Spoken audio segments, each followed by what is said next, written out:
Ayan, tayo po tayo. Tayo po ay manalangin.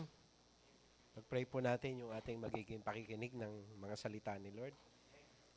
Sige po, tayo manalangin. Lord, maraming salamat sa iyo sa year 2025. Papasok po kami, Panginoon, sa panibagong taon. Lord, marami po kaming naranasan, marami po kaming nakita, naramdaman, marami pong mga nabawas na dagdag sa amin, marami pong mga pangyayari, Panginoon. At kaya tulungan nyo kami, Lord, na prayer namin, i-ready nyo kami sa 2026, Panginoon.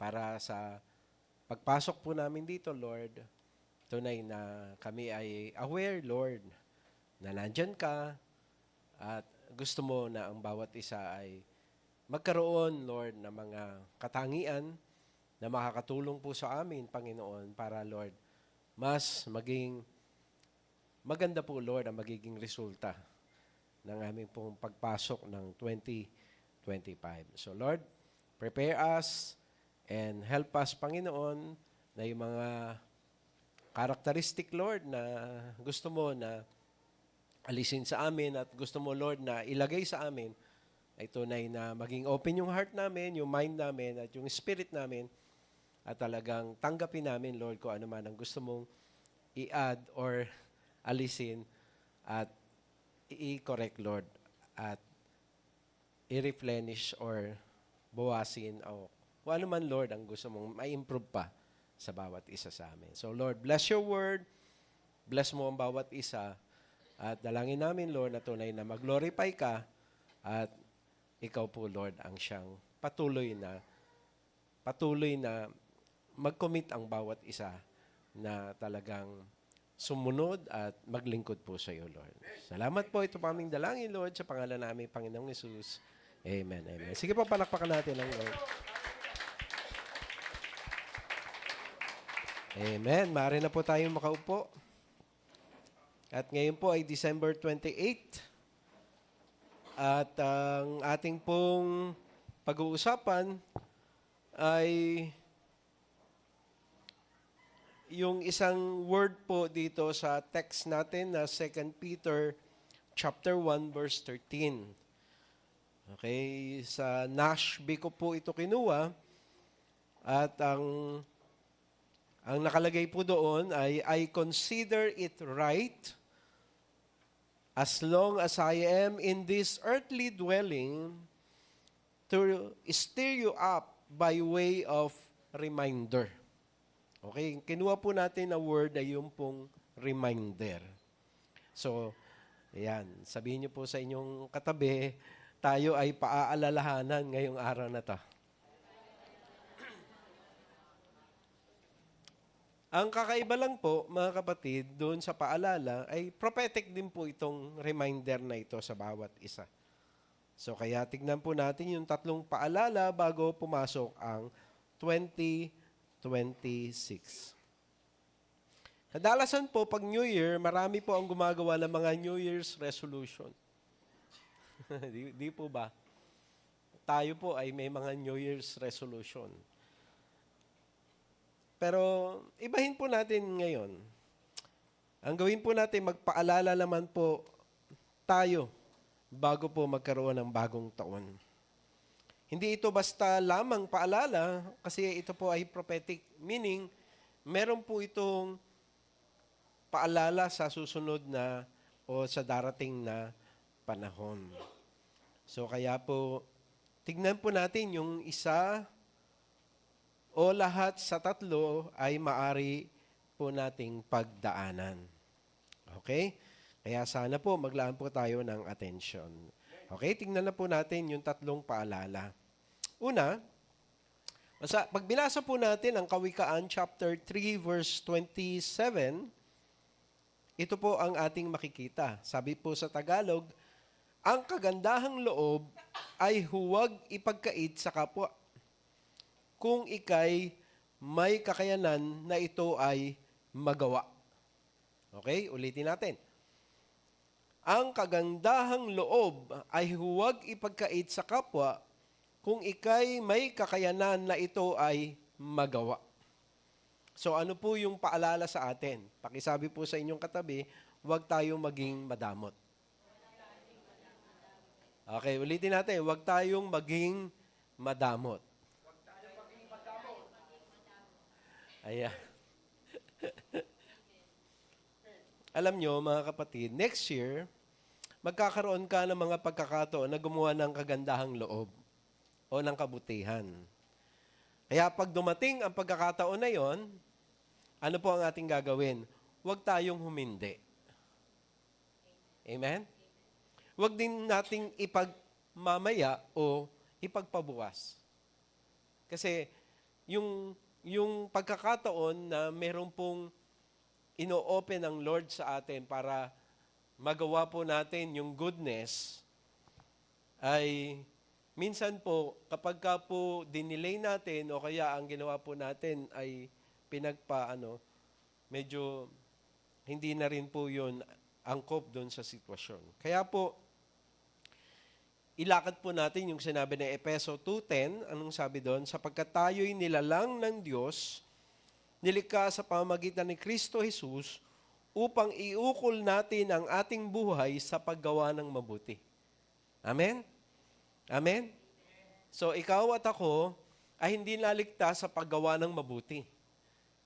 Hindi tayo naligtas dahil sa good na ating gagawin. Ngunit, kapag ikaw ay naligtas na, normal na ang paggawa naman ng mabuti. Amen?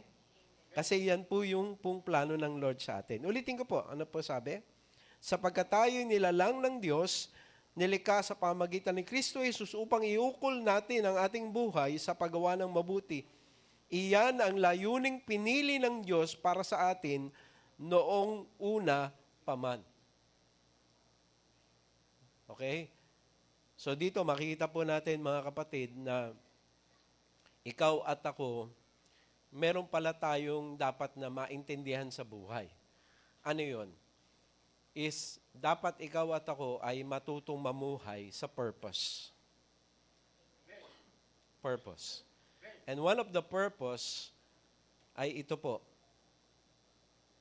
Ephesians 2:10. Na tayo ay binigyan ng Lord ng layunin na tayo ay lalakad na gumagawa ng mabuti. Amen? So, kaya po, para matupad natin yung layunin na yun, ayan, pagka nagkaroon ng opportunity, magmagandang loob po tayo. Amen? At pag ginawa po natin yun, ang sabi ng Matthew chapter 5, verse 16, gayon din naman, dapat ninyong paliwanagin ang inyong ilaw sa harap ng mga tao upang makita nila ang inyong mabubuting gawa at papurihan ang inyong Ama na nasa langit. Amen? So, ikaw at ako, mga kapatid, kapag gumagawa ka ng mabuti, nilalakaran mo yung layunin ng Lord sa buhay mo. Kapag ikaw at ako, kapatid, lumalakad tayo sa mabuti, ano mangyayari? Napaparangalan yung Ama nating nasa langit. Amen? Kaya ang paalala sa atin, huwag tayong magdamot. Kapag ka nagkaroon ng pagkakataong, pwede po tayong makagawa ng kagandahang loob. Lalo na nasa kapangyarihan natin na tumulong o magbigay ng tulong. Gawin natin. Gawin natin yon.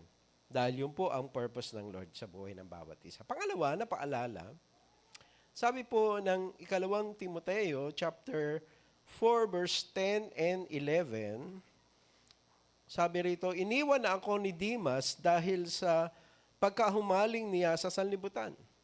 Pumunta siya sa Thessalonica. Si Crescente naman ay nagpunta sa Galacia at si Tito sa Dalmacia. Si Lucas na lamang ang kasama ko rito. Hanapin mo si Marcos at isama mo rito sapagkat malaki ang maitutulong niya sa aking mga gawain. Ayan, mga kapatid. Ano po yung pangalawang paalala sa atin? Okay? Tignan niyo po ang inyong katabi. At sabihin niyo po sa kanya, huwag matakot pag may mang-iiwan.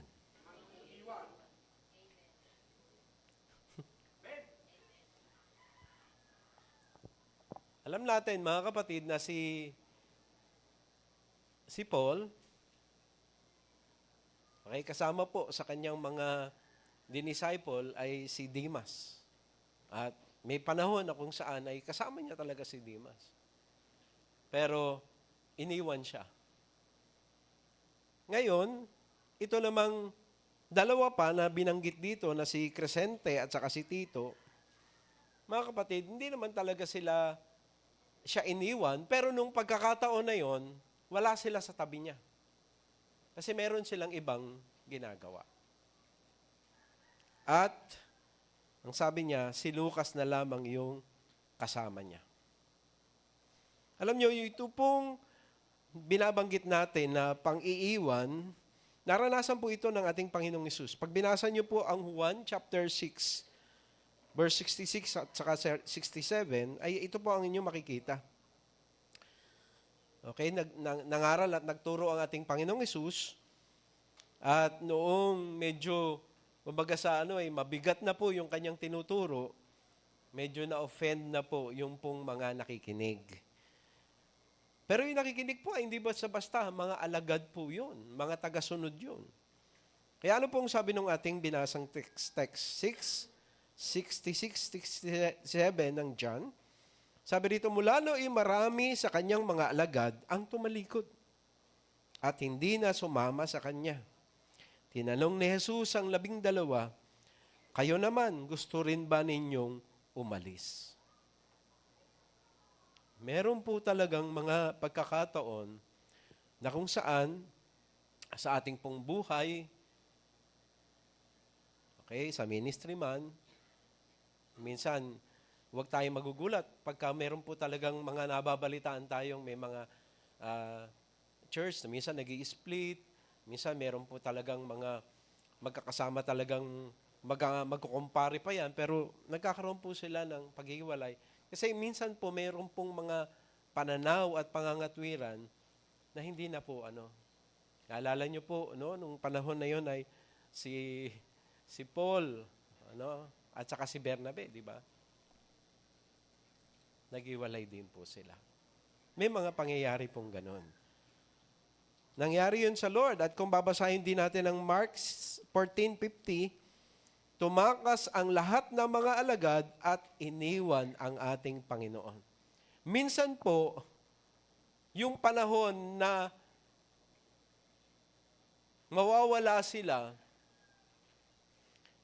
hindi naman po dahil nag-away kayo o hindi kayo nagkasundo, kundi nung panahon na yun, mga kapatid, medyo nasa panganib ka, hindi nila ngayon pwede kang samahan doon sa sitwasyon na yun. At sila po ay wala sa tabi mo. Nangyayari po yan, mga kapatid, sa mga tao na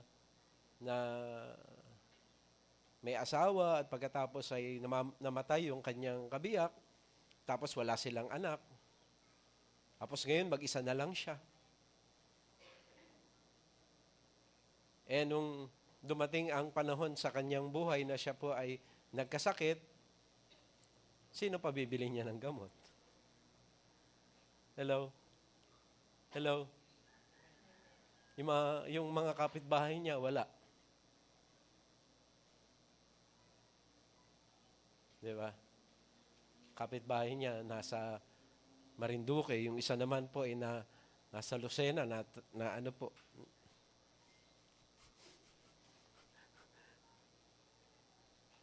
So, wala eh. May mga pagkakataon po na darating yan sa buhay ng tao. Hindi mo pwedeng sisihin yung mga wala, hindi mo rin pwedeng sisihin yung mga nang iwan, hindi mo rin pwedeng sisihin yung mga pangyayari. Ang kailangan mo ngayon ay, kailangan mo tanggapin na may mga ganong mga pagkakataon. Nandyan pa ba tayo? Nasa buhay, minsan meron kang lalakarin, mag-isa ka lang. Nasa buhay, minsan may haharapin ka, mag-isa ka lang. Nasa buhay, minsan meron kang dating mga kasama, dating katuwang, pero may mga pagkakataon, hindi mo na sila kasama, hindi mo na sila katuwang. Mag-isa ka lang. Pag dumating ang mga pagkakataon, huwag kang matakot. At huwag ding sasama ang iyong loob o di kaya magkagalit. Kasi may ganun talaga sa buhay. Ang mahalaga lang po, mga kapatid, is hindi naman po talaga totally wala. Sabi po ni Paul, ang kasama ko na lang dito ay si Lucas. Meron po rin naman pong nandyan sa tabi natin. Amen? Amen? At pag binasa niyo po ang Bible, siyempre, malinaw po yung sabi ni Lord. Hindi kita iiwan, hindi kita pababayaan. So, pwedeng mawala yung asawa, pwedeng iwan ka na lang anak mo, pwedeng mag-isa ka na lang. Pero meron pa rin mga tao na nandyan pa rin sila. Isang tawag mo lang, isang request mo lang, nandyan sila, aalalay sila. Pero higit sa lahat, si Lord, kapatid. Amen? Amen? Pero yun po yung ating buhay. So ngayong papasok na 2026, huwag maging madamot, huwag magkait ng tulong sa nangangailangan pagka kaya mo naman. Pero pag dumating ang mga pagkakataon na makakaranas ka na mag-isa ka lang, huwag kang matakot, huwag kang magalit, huwag ka ding magtanim ng sama ng loob. Amen? Pangatlong paalala, sabi po ng unang Pedro 5:5, at kayo namang mga kabataan, pasakop kayo sa mga pinuno ng iglesia.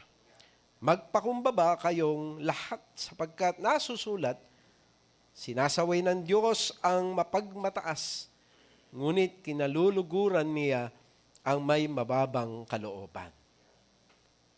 Di ba? Ang ganda. Alam niyo mga kapatid, ngayong 2026 na darating, naniniwala tayo na marami po sa atin ang magkakaroon ng mga achievements sa buhay. Amen? Meron po tayong mga college na magagraduate. Amen? Wala bang amen dyan? Meron po mga nasa college na magagraduate. Wala pala dyan, ano? Nandun yata. Wala bang amen dyan? Ayun. Okay, ulitin natin. Medyo na-late okay. Darating ang time, may mga mag-a-achieve sa atin. May mga makaka-graduate sa college. Ayun, hallelujah. Okay, di ba yung iba naman tataas ang kanilang level. Di ba? At possible yung iba ay at ang prayer natin hindi lang ma-promote kundi pati yung sahod tumaas din. Kasi minsan ang position lang tumataas pero yung sahod medyo dinideliberation pa. Pero pagka mangyari yon, stay grounded. Stay grounded. Ibig sabihin po noon, ay, natiling nakatayo. Okay? Huwag pong parang lobo na lumipat at nakalimot po doon sa pinagmulan. Pangalawa, may mga magpapaalala sa atin. Sa buhay po, mga kapatid, hindi po naman po tayo makakarating doon sa perfection. May mga ugali tayo, may mga decision tayo, may mga pagharap tayo na hindi po magiging tama. Pag dumating ang panahon at may ginamit si Lord para magpaalala, tumanggap po tayo ng mga pagtutuwid. Amen? Amen? Hello? Tumanggap po tayo ng mga pagtutuwid. At minsan, kahit bata ka, pero mas better ang idea mo kaysa doon sa mga may edad sa'yo. Amen? Pero hindi yung pagkakataon para magmalaki. Sa halip, ang hanapin mo, kapatid, ay yung kaluguran ng Diyos. Kasi ang sabi ng Lord, sinasaway ng Diyos ang mapagmataas, ngunit kinaluluguran niya ang may mababang kalooban. So yun pong pinakamasarap yung kapag ka ikaw ay talagang lumalakad sa humility katulad ng iyong Panginoon. Amen? Alam nyo, mga kapatid, yung sabi, ang nagpapakumbaba ay itinataas. Kaya pagka nandun ka sa taas, yun ang pangit. Ikaw ay ibababa. Kaya ang paalala po sa atin, tatlong bagay, ano po? Kapag dumating ang pagkakataon na may nangangailangan at may kakayanan tayong tumulong, huwag magdamot. At kapag dumating ang pagkakataon na may mga dati kang kasama, may mga dating katuwang ka, pero hindi mo na sila ngayon mahagila po, kaya may mga pangyayari na kung saan ay hindi na possible yon, sige lang kapatid, magpatuloy pa rin. And then thirdly, mga kapatid, kapag ka pinagpapala tayo ng Panginoon, huwag po tayong tataas. Sa halip, mga kapatid, patuloy lang po tayong mamuhay na may pagpapakumbaba. Dahil lang, sabi po ng Lord, mentras nagpapakumbaba ka, ikaw ay lalong itataas ng Panginoon. Sabi nga ng kasabihan sa Pilipino, di ba? Kaya po yung palay ay, ayan, ano po. Okay? Sa ating pagtatapos, meron pong tatlo po tayong ipapanalangin. Una sa lahat, ipanalangin natin na makalaya tayo sa anumang uri ng spiritual blindness. Sabihin natin, hindi naman ako madamot eh. Alam niyo ba mga kapatid, may mga pagkakataon na magkakamag-anak kayo, umalis ka ng bahay mo, nag-aalala yung nanay mo, hindi mo man lang ma-text na, ay, dumating na ako dito dun sa pinuntahan ko. Hindi mo man lang magawa yon. Para sa akin, pagdadamot yun. Kasi yung kalooban nung magulang mo o nung kasama mo sa bahay, ay mapapanatag pagka nagsabi ka eh. Andyan pa ba tayo? Kahit yung ganung bagay, pagdadamot po ang tawag doon. Pag hindi mo yung ginawa. Ano ba naman yung? At libre ho ang PM. Kailangan meron ka lang load eh. Meron na eh. Hindi katulad dati, talagang puro text pa tayo eh. Hindi. Gawin natin yun. Nay, andito na ako. Salamat sa Lord. Bagay na kung saan ay, so, minsan di natin nakikita yon. So, pag-pray po natin. Minsan, di rin natin napapansin na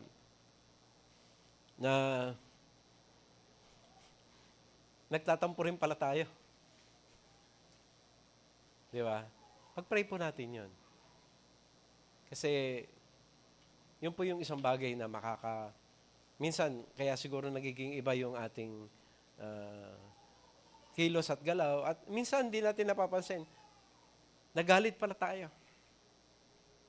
May sama pala tayo ng loob. So, ipag-pray natin yun. Lord, buksan mo itong aking matang espiritual. Yung hindi ko nakikita, pakita mo sa akin. Pangalawa na ipanalangin po natin, panalangin po natin na gumaling po tayo sa anumang uri ng offense. Kasi di ba minsan, meron tayong naikikilos o nasasabi o nagagawa na minsan medyo may sakit na naidudulot. At by the way, mga kapatid, minsan, mas masakit po, hindi po yung palo eh, kundi yung salita. So, ipag-pray natin na makita natin yon na tayo po ay wounded at humingi tayo ng healing sa Lord. And thirdly, ipanalangin din po natin na malakaran natin yung po talagang puso ng kabutihan, kapayapaan at pagpapakumbaba. Kasi yun po yung mga ingredients na nabanggit natin kanina eh. Diba? Sabi nga eh, kabutihang loob, kapayapaan, at saka yung pong pagpapakumbaba. Sige, tayo po tayong lahat at tayo po ay manalangin.